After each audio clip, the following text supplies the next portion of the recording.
ঢাকায় কনকনে ঠান্ডা, দুর্ভোগে খেটে খাওয়া মানুষ। ওসমান হাদি হত্যা, শাহবাগে যান চলাচল বন্ধ, ডাইভারশনে ধীরগতিতে চলছে গাড়ি। জানাবো লড়াই হবে দুই জোটে। এবং সর্বশেষ জানাবো ৪৪ কোটি টাকা লোপাট, পিকে হালদার সহ ১৮ জনের বিরুদ্ধে চার্জশিট। দর্শক শুনছিলেন সংবাদ শিরোনাম, এবার জানিয়ে দিব বিস্তারিত সংবাদ। তবে তার আগে অনুরোধ থাকবে ভিডিওটিতে একটি লাইক দিন এবং ভিডিও সম্পর্কে আপনাদের গুরুত্বপূর্ণ মতামত কমেন্ট করে জানিয়ে দিন। ঢাকায় কনকনে ঠান্ডা, দুর্ভোগে খেটে খাওয়া মানুষ। রাজধানীতে আজও শীতের প্রকোপ অব্যাহত রয়েছে। ভোর থেকেই ঠান্ডা বাতাসে জবুথবু শহরে খেটে খাওয়া মানুষ। আবহাওয়া অধিদপ্তর জানিয়েছে, আজ ঢাকায় সর্বনিম্ন তাপমাত্রা রেকর্ড করা হয়েছে ১৩.৮ ডিগ্রি সেলসিয়াস। এই কনকনে ঠান্ডায় সবচেয়ে বেশি ভোগান্তিতে পড়েছেন খেটে খাওয়া মানুষরা। সরজমিনে ঘুরে দেখা গেছে, ভোরে কাজে বের হওয়া দিনাজপুর রিকশা চালক, ভ্যান চালক, নির্মাণ শ্রমিক ও পথশিশুদের জন্য শীত বাড়তি কষ্ট হয়ে দাঁড়িয়েছে। বেলা ১২টা পর্যন্ত সূর্য না ওঠায় শীতের অনুভূতি কমছে না, আর এতে বিপাকে পড়েছেন খেটে খাওয়া মানুষেরা। রাজধানীর মগবাজার মোড়ে রিকশা চালক সালেহ আহমেদ বলেন, শীতে হাত যেন বরফ হয়ে আসে। মৌজা পরে তো আর রিকশা চালাতে পারি না, প্যাডেলে রিকশা আমার কষ্ট বেশি। আজকে মনে হয় আর সূর্য উঠবে না, ঠান্ডা বাতাসও কষ্ট দিচ্ছে। একই সুরে কথা বলছেন রিকশা চালক মনির হোসেন। তিনি বলেন, শীতের কারণে মানুষ কম বাইরে যাচ্ছে, সকালে রিকশা চালানো খুবই কষ্ট। গত কয়েকদিন থেকে সন্ধ্যায় রিকশা চালাতে পারি না, সকাল সন্ধ্যায় আর বাইরে থাকা কষ্ট। দুপুরের দিকে রোদ উঠলে কিছু স্বস্তি আসে, আজকে রোদও নেই। আবহাওয়া অফিস জানিয়েছে, আগামী সপ্তাহে শীত আরও বাড়তে পারে। দেশের বিভিন্ন স্থানে শৈত্যপ্রবাহের সম্ভাবনা রয়েছে। ওসমান হাদি হত্যা, শাহবাগে যান চলাচল বন্ধ, ডাইভারশনে ধীরগতিতে চলছে গাড়ি। ইনকিলাব মঞ্চের মুখপাত্র শহীদ শরীফ ওসমান হাদির হত্যাকারীদের দ্রুত গ্রেপ্তার ও বিচারের দাবিতে শাহবাগ মোড়ে জমায়েত হয়েছে ইনকিলাব মঞ্চের নেতাকর্মীরা। ফলে এই মুহূর্তে শাহবাগ মোড়ে যান চলাচল বন্ধ আছে। তবে জনগণের যেন ভোগান্তি না হয়, সেজন্য শাহবাগে আসা প্রতিটি সড়কের বাম পাশে ডাইভারশনের ব্যবস্থা করা হয়েছে। দুপুরে শাহবাগ মোড় ঘুরে দেখা যায়, সায়েন্স ল্যাব থেকে আসা গাড়িগুলো শাহবাগ মোড়ে এসে বাম মোড় নিয়ে ইন্টারকন্টিনেন্টাল মোড় থেকে ইউটার্ন নিয়ে আবার শাহবাগ মোড়ে এসে মৎস্য ভবনের দিকে যাচ্ছে। একইভাবে তিনটি সড়ক থেকেই গাড়িগুলো এসে বামে প্রবেশ করে ইউটার্ন নিয়ে গন্তব্যে যাচ্ছে। শুধুমাত্র শাহবাগ মোড়ে অ্যাম্বুলেন্স সহ জরুরি গাড়িগুলো প্রবেশ করতে পারছে। এদিকে দুপুর ২টা থেকে শাহবাগ মোড়ে অবস্থান নিয়েছে ইনকিলাব মঞ্চ। তারা দেশের সব বিশ্ববিদ্যালয়, কওমি ও আলিয়া মাদ্রাসা, স্কুল কলেজের শিক্ষার্থী এবং সচেতন জনগণকে আসার আহ্বান জানিয়েছে। ধীরে ধীরে শাহবাগ মোড়ে জামায়াত বড় হচ্ছে। খুনের পরিকল্পনাকারী, খুনের সহায়তাকারী, পলায়নের সহযোগী, আশ্রয়দাতা সহ পুরো খুনি চক্রের আগামী ২৪ দিনের মধ্যে বিচারকার্য সম্পন্ন করতে হবে। বাংলাদেশ অবস্থানরত সকল ভারতীয় ওয়ার্ক পারমিট বাতিল করতে হবে। ভারত তার অভ্যন্তরে আশ্রয় নেওয়া খুনিদের ফেরত দিতে অস্বীকৃতি জানালে ভারতের বিরুদ্ধে আন্তর্জাতিক আদালতে মামলা দায়ের করতে হবে। সিভিল, মিলিটারি, ইন্টেলিজেন্সের মধ্যে ঘাপটি মেরে লুকিয়ে থাকা ফ্যাসিস্টের দোসরদের চিহ্নিত করে গ্রেপ্তার ও বিচারের মুখোমুখি করতে হবে। লড়াই হবে দুই জোটে। আসন্ন ত্রয়োদশ জাতীয় সংসদ নির্বাচনের মাঠে মূল লড়াইয়ে অবতীর্ণ হতে যাচ্ছে কার্যত দুটি জোট।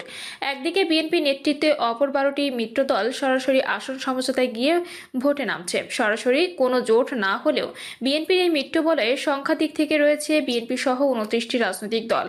অবশিষ্ট ১৬টি দলের সঙ্গে বিএনপির আসন সমঝোতা না হলেও ওই দলগুলো একই বলয়ভুক্ত থেকেই ভোটের মাঠে সমর্থন জোগাচ্ছে। অন্যদিকে বিএনপির মিত্র বলয়ের প্রধান প্রতিদ্বন্দ্বিতা থাকছে জামায়াতের নেতৃত্বে মোট 10টি দলের জোট। জামায়াতের নেতৃত্বে গত কয়েক মাস ধরে যুগপৎ আন্দোলনে থাকা 8টি দলের সঙ্গে গতকাল নতুন করে যুক্ত হয়েছে জুলাই অভ্যুত্থানের পর আত্মপ্রকাশ করা বহু আলোচিত জাতীয় নাগরিক পার্টি ও কর্নেল অলি আহমেদের লিবারেল ডেমোক্রেটিক পার্টি। গতকাল জাতীয় প্রেস ক্লাবে আয়োজিত জরুরি সংবাদ সম্মেলনে এর আগের 8টি দলসহ নতুন করে এনসিপি ও এলডিপির সঙ্গে আসন সমঝোতার কথা জানিয়েছেন জামায়াতের আমির ডক্টর শফিকুর রহমান। নির্বাচনে মনোনয়নপত্র সংগ্রহ ও জমা দেওয়ার শেষ দিনের আগের দিন গতকাল 10টি দলের সঙ্গে আসন সমঝোতার কথা ঘোষণা দিয়ে সংবাদ সম্মেলনে জামায়াতের আমির ডক্টর শফিকুর রহমান বলেছেন, এটা দেশ গঠনের জোট, এটা নির্বাচনের জোট, এটা রাজনৈতিক জোট, এটা সকল ধরনের, মানে ওই জোট বলেন আর সমঝোতা বলেন, যাই বলেন, এটা সবগুলো পারপাস কাভার করার জন্য। ভবিষ্যতে আন্দোলনের এসব দল একসঙ্গে থাকবে কিনা এ প্রশ্নের জবাবে জামায়াত আমির বলেন, আমরা আশা করছি একসাথে আমরা করব ইনশাল্লাহ। দলীয় কর্মসূচি যার যার অনেকগুলো থাকবে, তারপরে ন্যাশনাল ইস্যুতে যেখানেই প্রয়োজন আমরা একসাথে করব ইনশাল্লাহ।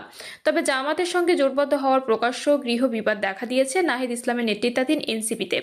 দলটির মনোনীত কয়েক প্রার্থী এরই মধ্যে এনসিপি থেকে পদত্যাগ করে স্বতন্ত্র প্রার্থী হিসেবে নির্বাচনের প্রতিদ্বন্দ্বিতায় ঘোষণা দিয়েছেন। কেউ কেউ দল থেকে পদত্যাগ করেছেন, কেউ কেউ আপত্তি জানিয়ে দলীয় প্রধানকে চিঠি দিয়েছেন। জামাতের সঙ্গে জোটের আনুষ্ঠানিক ঘোষণার পর গতকাল সন্ধ্যায় রাজধানীর বাংলা মোটরে অবস্থিত দলের অস্থায়ী কেন্দ্রীয় কার্যালয়ের সংবাদ সম্মেলনে এনসিপির আহ্বায়ক নাহিদ ইসলাম বলেছেন, সংস্কারের বাস্তবায়ন ও বৃহত্তর ঐক্যের স্বার্থে জামাতের সঙ্গে এনসিপি নির্বাচনী সমঝোতায় পৌঁছেছে। তিনি বলেন, ওসমান হাদির খুনের মধ্য দিয়ে প্রমাণিত হয় বাংলাদেশ এখনও আধিপত্যবাদী শক্তি রয়েছে। 5ই আগস্ট যে স্বৈরাচারকে তাড়িয়েছি তারা নির্বাচন বানচালের চেষ্টা করছে। সেজন্য বৃহত্তর ঐক্য স্বার্থে আমরা জামাতের সঙ্গে নির্বাচনী সমঝোতায় এসেছি। এদিকে জামায়াতের আমিরের সঙ্গে সংবাদ সম্মেলনে দলীয় প্রতিনিধি উপস্থিত থাকলেও চরমোনাই পীরের নেতৃত্বাধীন ইসলামী আন্দোলন বাংলাদেশের পক্ষ থেকে গতকাল সন্ধ্যায় ছোট্ট এক বিবৃতিতে জানানো হয়, ইসলামী আন্দোলন বাংলাদেশ 300 আসনে মনোনয়ন ফর্ম জমা দেবে। তবে আসন সমঝোতার আলোচনা চলমান। আমরা দৃঢ় আশাবাদী যে একটি চমৎকার সমঝোতায় পৌঁছা যাবে। বিএনপির মিত্র বলয়ে যারা বিএনপির সঙ্গে আসন সমঝোতা নির্বাচন করছে, গণ অধিকার পরিষদ, বাংলাদেশ জাতীয় পার্টি, ন্যাশনাল পিপলস পার্টি, ইসলামী ঐক্য জোট, জাতীয়তাবাদী গণতান্ত্রিক আন্দোলন, বাংলাদেশ বিপ্লবী ওয়ার্কার্স পার্টি, নাগরিক ঐক্য, গণসংহতি আন্দোলন, জমিয়ত উলামায়ে ইসলাম বাংলাদেশ, বাংলাদেশ এনএলডিপি ও বাংলাদেশ জাতীয় দল। ডাকসুর সাবেক ভিপি নুরুল হক নূরের নেতৃত্বাধীন দল গণ অধিকার পরিষদের সাধারণ সম্পাদকের দায়িত্ব থেকে পদত্যাগ করে আনুষ্ঠানিকভাবে বিএনপিতে যোগ দিয়েছেন মোহাম্মদ রাশেদ খান। ঝিনাইদহ 4 আসন থেকে তিনি ধানের শীষ নিয়ে নির্বাচন করবেন। গত 24শে ডিসেম্বর কর্নেল ডক্টর অলি আহমেদের নেতৃত্বাধীন এলডিপি বিএনপির সঙ্গ ছাড়ার ঘোষণা দেয়। তার সঙ্গে বিএনপির আসন সমঝোতা হয়নি। তার দলের মহাসচিব ডক্টর রেদওয়ান আহমেদ ওই দিন বিএনপিতে যোগ দেন। তিনি ধানের শীষ প্রতীকে কুমিল্লা 7 আসনে ভোট করবেন। এ আসনে তিনি আগের সংসদ সদস্য ছিলেন, বিএনপি সরকারের প্রতিমন্ত্রীও ছিলেন তিনি।